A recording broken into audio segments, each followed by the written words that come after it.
The sun was blazing, warm enough to make everyone sluggish, yet the laughter and chatter at my family's backyard BBQ were sharp enough to slice through the heat. I was leaning against the railing, trying to savor the rare moment of calm, when it happened.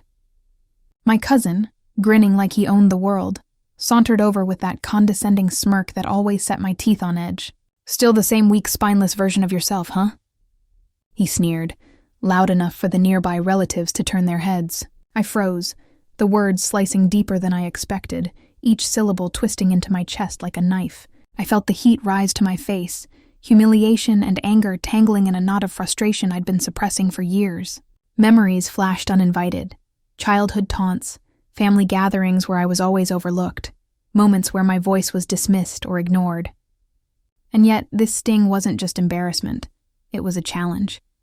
I clenched my fists, every muscle taut, counting the seconds before I'd speak, though part of me wanted to vanish, to escape the sting of public scrutiny. But beneath the shame, a slow burning fire ignited. A whisper in my mind, reminding me that this time, things might not stay the same. The laughter of other relatives felt distant, like it belonged to a world that didn't understand what I had endured. Every smirk from him was a provocation. Every chuckle from the onlookers a reminder of how often I had been underestimated. I could taste the bile of old wounds, mixed with the raw heat of present indignation. The anger was no longer silent. It throbbed in my veins, demanding recognition, demanding respect. I wanted to say something, to make him regret the words as much as I felt their sting. Yet I held back, letting my pulse and thoughts gather strength, knowing that one misstep in reaction could be as disastrous as the insult itself. I felt eyes on me, judging, whispering, anticipating my collapse, but I wasn't ready to break. Not today, not here. And somewhere deep down, I knew the moment I would respond would carry the weight of every slight I'd endured, every sarcastic comment, every dismissive glance. My heart hammered, a steady rhythm of restrained fury and anticipation. The sun beat down on the gathering, casting bright, mocking shadows over the laughter, over the grilling meat, over the carefree chatter that now felt alien. And I realized in that instant that the humiliation was mine to own or to transform. The fire inside me surged, sharpening focus, clarifying every slight, every insult, and every hidden opportunity for the reckoning that had been quietly gathering for years. I took a slow, controlled breath, letting my mind catalog the offense, my senses absorb the moment fully.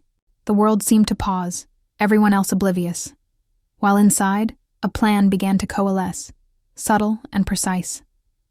This wasn't just a BBQ. This was the stage, and I was no longer the passive observer of my own embarrassment. The game had shifted. The summer sun beat down, but a cooler resolve settled in, a promise that would ripple far beyond this mocking smile. And with that, I let my gaze meet his, steady, unflinching, signaling that this time, I was aware, and I would not forget. I remember sitting cross-legged on the living room floor as a kid, watching my parents heap praise on my cousin for the smallest accomplishments, while I lingered in the shadows unnoticed. Every spelling bee, every soccer goal, every art project seemed to be a performance for their approval, and somehow, I was always invisible. I tried to be patient, tried to shine quietly, but it never mattered. Even when I aced a difficult exam or stayed late helping my little brother with homework, the acknowledgement was fleeting, if it came at all. The contrast was stark. Him celebrated for mediocrity, me dismissed despite effort. Birthday parties were worse. While my cousin's every wish was granted, mine were shrugged off or forgotten entirely. I learned early that no matter what I did, I existed in the background of everyone else's narrative. Family competitions became minefields of comparison, each one reinforcing the lesson that I was always second, always overlooked, always weak. And yet, as the years passed, I realized that those moments shaped me more than I wanted to admit. The sting of favoritism had been sharp, but it forced resilience, clarity, and a subtle understanding of power dynamics I never possessed as a child. Now, standing at this BBQ, older and more aware, I saw the same patterns repeating. Yet this time, I had a strength they hadn't anticipated. Weakness had been the costume I wore for decades, and now it was time to shed it. The memory of countless nights spent replaying every slight, every whispered comparison, filled me with a quiet determination. I wasn't powerless anymore, not in the way they expected. The kid who cowered at family praise and hid behind modesty had evolved into someone capable of standing unshaken, eyes fixed on what needed to be addressed. I could feel the difference in the air around me, subtle yet potent. The past didn't define me.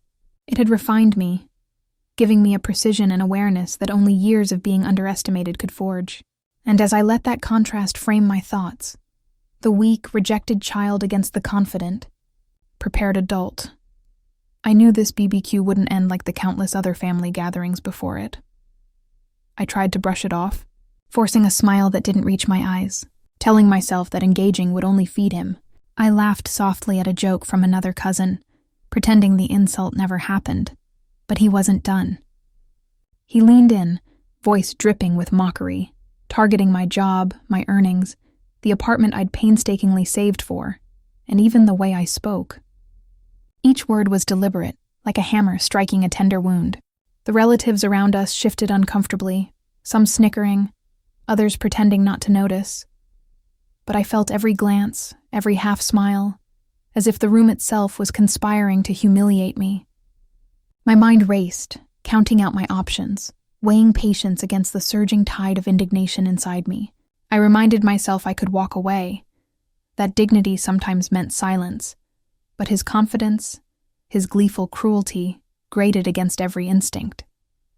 Every taunt landed with a precision that made it impossible to ignore. He knew exactly which buttons to push. My chest tightened, heartbeat echoing in my ears as I tried to maintain composure, but the fire beneath my ribs grew hotter with every insult. I imagined snapping, letting the words fly, but I forced restraint, aware of the delicate balance between exposure and control. Still, he persisted, each quip sharper, more personal, each one poking at vulnerabilities I had hidden for years. I felt my patience thinning, a taut string stretched to its limits, vibrating with anger and humiliation. The air between us crackled with tension. I could almost hear the unspoken challenge in his smirk. I wanted to react, to make him understand the weight of his arrogance, but I held back, letting anticipation build. My thoughts raced. One wrong word, one slip of restraint, and everything could spiral. Yet beneath the fear, excitement flickered. The moment of reckoning was approaching, and I was counting down, waiting for the precise instant to reclaim the power he thought he had. Every insult now felt like preparation, a prelude to the inevitable shift in control that would come. My fingers twitched, my jaw clenched, and I realized this wasn't just a spat. It was a stage, and I had been learning the cues for decades. I could feel the tension in my own body, coiled and ready, as the world seemed to pause around his smug satisfaction. And in that suspended moment, I understood something crucial. My silence wasn't weakness, it was strategy. But how long could I keep it? How much longer before the dam broke? The reactions around me were immediate and unmistakable. Friends I hadn't seen in months stepped forward, their expressions a mix of shock and admiration, some whispering words of validation, others offering quiet embraces that felt like lifelines. Family members who had once been neutral, unsure how to navigate the tension, now looked at me with respect, recognition shining in their eyes. The weight of weeks of secrecy and suspicion seemed to lift as they acknowledged what had been obvious to me all along. I had endured, I had strategized, and I had reclaimed control over a life that had been undermined. Even those who had hesitated before began to speak, recounting instances they had seen but had been too polite to mention. Each comment, each nod of understanding, felt like a release, a communal sigh that mirrored the cathartic relief I had carried inside myself. People were no longer focused on his deceit alone. They were witnessing the proof of my strength, my resilience, and my calculated courage. I felt a warmth spreading through me, a quiet pride that I hadn't allowed the betrayal to define me, but had instead transformed it into something powerful. The social recognition wasn't just comforting, it was validating in a way that transcended words. I saw eyes that once doubted now filled with acknowledgement, friends who had silently admired my patience finally voicing their respect.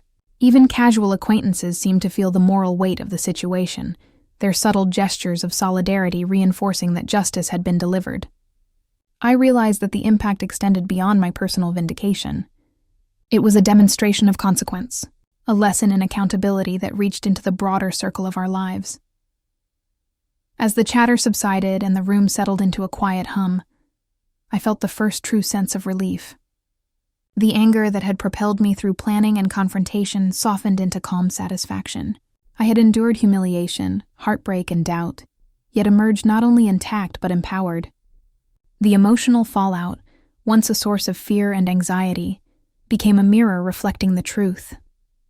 I was stronger than the betrayal, resilient against the deceit, and capable of creating the justice I deserved. In the faces of those around me, I saw not pity, but acknowledgement, proof that the moral resolution was complete and the balance restored. Sitting alone that evening, I let the silence wrap around me, a quiet companion after weeks of chaos. I reflected on everything: the heartbreak, the humiliation, the sleepless nights, and the careful steps I had taken to reclaim my life. Each moment of pain had taught me something essential: about my own strength, about the importance of self-respect, and about how silently enduring a storm can prepare you for the calm that follows. I realized that growth often comes wrapped in discomfort, that the lessons we resist are the ones we most need. I thought about him, about the betrayal, and surprisingly felt neither lingering anger nor desire for vengeance. The satisfaction had already come from the truth being revealed, from the balance restored, from the knowledge that I had acted with clarity rather than rashness. I understood that empowerment didn't come from shaming others. It came from asserting my worth, standing firm, and refusing to let deceit define me. There were moments of sorrow still, memories of what I had lost, but they no longer weighed me down. Instead, they were reminders of resilience, proof that I could survive even when the world shifted beneath me. I promised myself I would carry these lessons forward, using them to navigate life with a sharper sense of discernment, but also with a deeper capacity for self-love. For the first time in months, I felt a sense of completion, a calm that whispered the storm had passed. The chapters of pain, revelation, and vindication had given me not only justice, but insight. I could move forward, aware of my strength, appreciative of my growth, and ready to embrace a life defined by choice rather than betrayal. And as I closed my eyes that night, I knew the impact of these experiences would linger, not as wounds, but as markers of a journey that had transformed me irrevocably. The days that followed felt like the first breaths of a life I had almost forgotten existed. I began carving out routines and spaces that were entirely my own, small acts of independence that reminded me I didn't need validation to feel whole. I joined friends I had drifted away from, laughed without hesitation, and allowed myself to savor moments of joy without guilt. Social events that once felt like obligations now became arenas of quiet triumph, where I was no longer the overlooked, betrayed spouse, but a woman who had reclaimed her presence and voice. Work and personal projects flourished as well.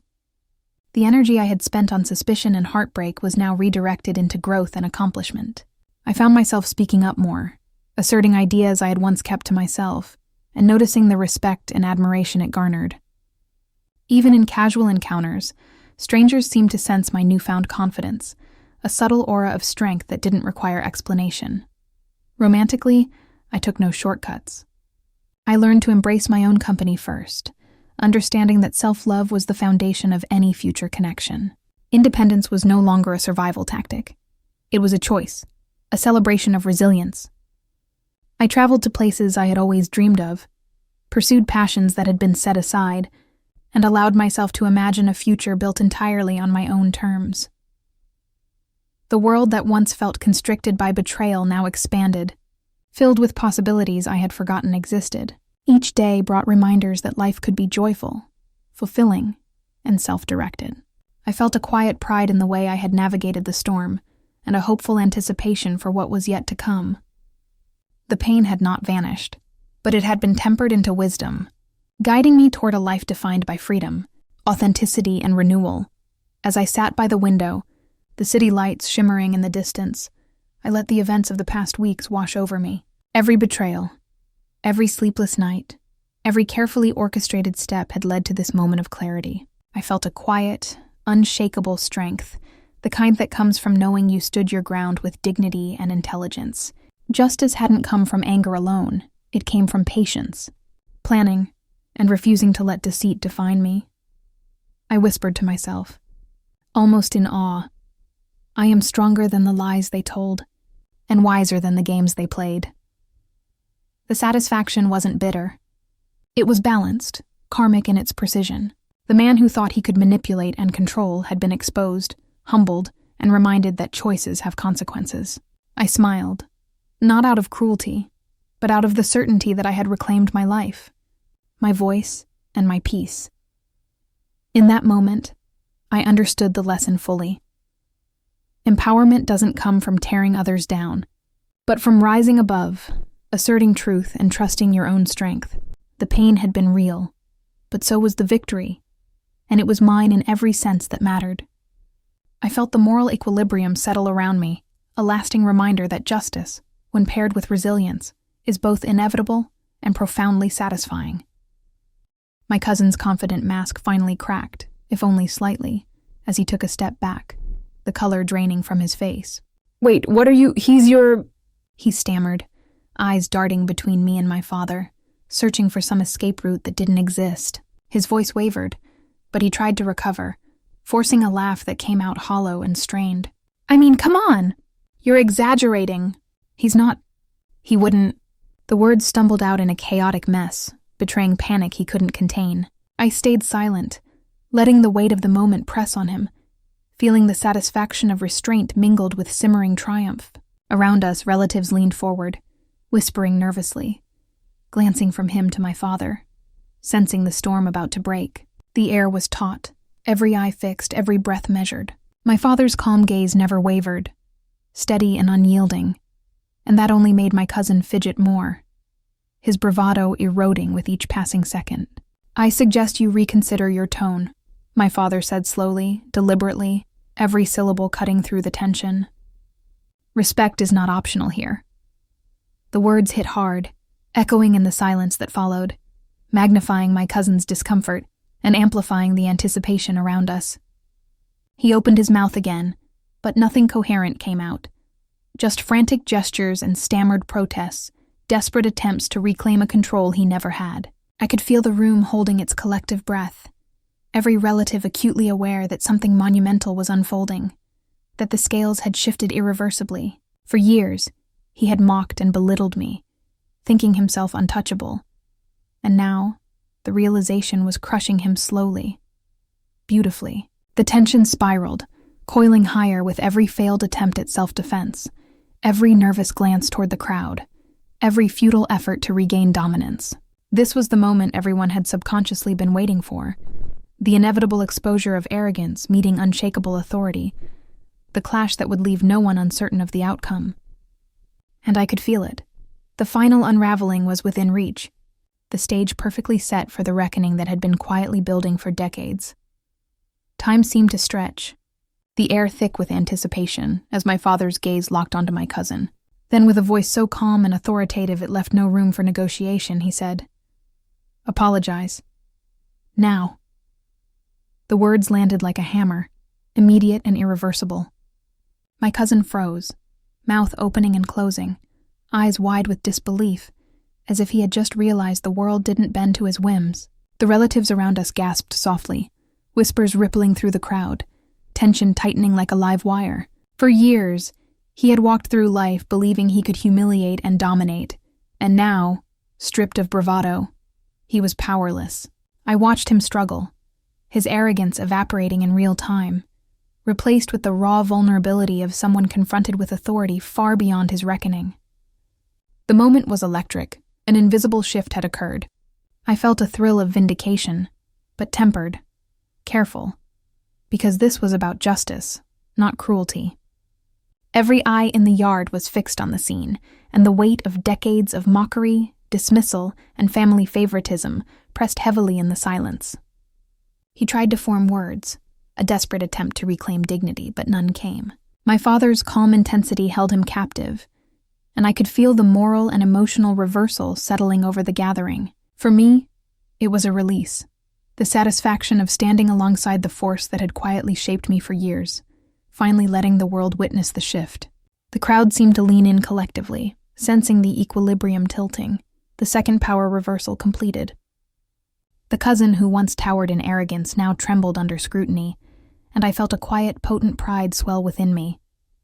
Justice, long delayed, had arrived, precise and undeniable, and the payoff was everything I had imagined and more. He swallowed hard, voice shaky. I'm sorry. Each word forced out like it cost him more than he had ever imagined. Relief and satisfaction surged through me, but I kept my expression measured, letting him feel the weight of every insult he had thrown my way. Internally, I reflected on the power of restraint, the patience it had taken to wait for the perfect moment, to let authority do what words alone never could. The humiliation he endured wasn't just about revenge. It was about justice delivered cleanly, decisively, and with a sense of moral clarity that left no room for bitterness on my part. I noticed the subtle shifts among the relatives. Nods of acknowledgement, quiet smiles of respect, lingering glances that conveyed a newfound recognition of who I really was. The contrast from earlier mockery to this moment of validation was stark, almost dizzying. I felt a deep, calming satisfaction, the kind that comes from enduring long enough to see fairness restored, tempered by humility. The BBQ continued around us, but nothing felt ordinary anymore. The dynamics had changed, and I sensed a subtle reverence settling over the gathering.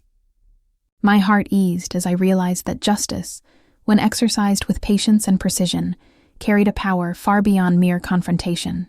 And as the warmth of the afternoon mingled with this new sense of equilibrium, a quiet catharsis unfolded inside me, one that would linger long after the last plate was cleared and the laughter faded. Sitting back in my chair, I let the echoes of the confrontation settle, and my mind drifted through years of hard-earned lessons. Every insult, every slight, every moment I had felt invisible had taught me patience, the subtle art of waiting for the right time to act. My father's training, his quiet insistence on discipline and strategy, had instilled a sense of moral clarity that guided me even in moments of intense frustration. I realized that true strength wasn't about lashing out or proving a point in the heat of the moment.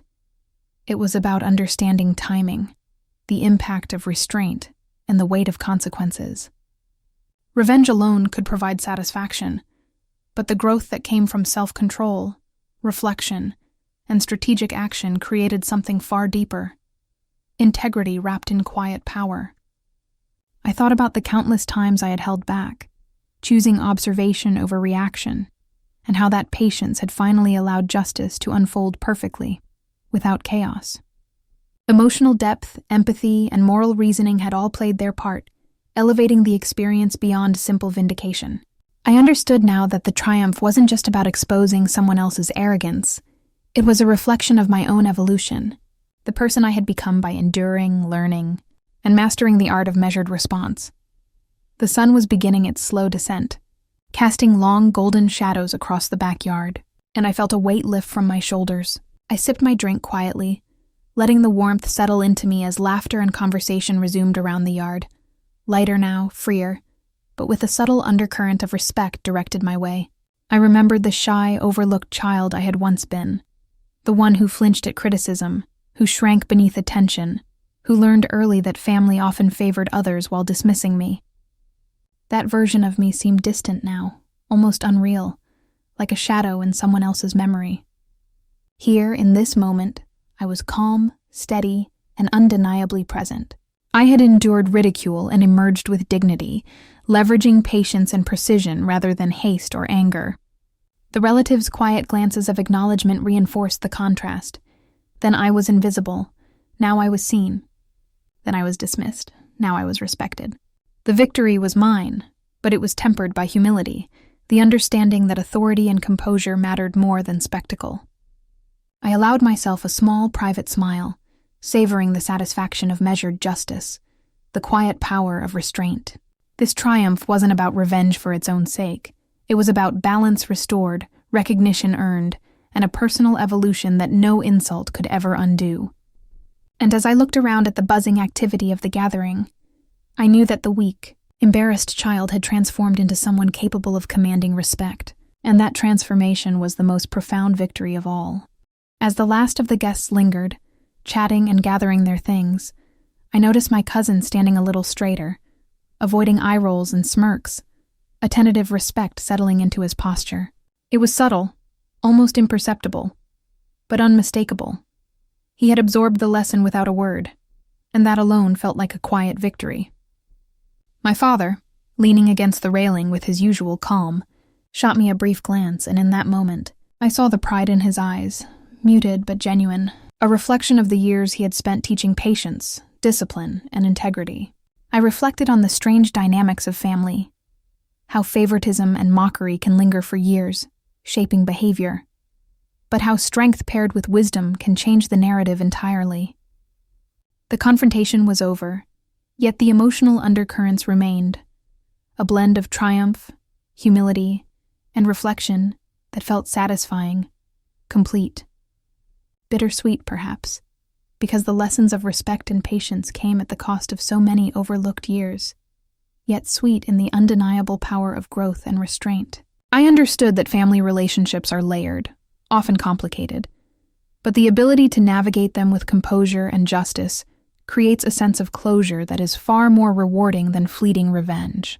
The air was lighter now, filled with laughter, muted glances, and a new equilibrium, leaving me with a calm awareness that, for the first time in years, the past's shadows no longer defined the present.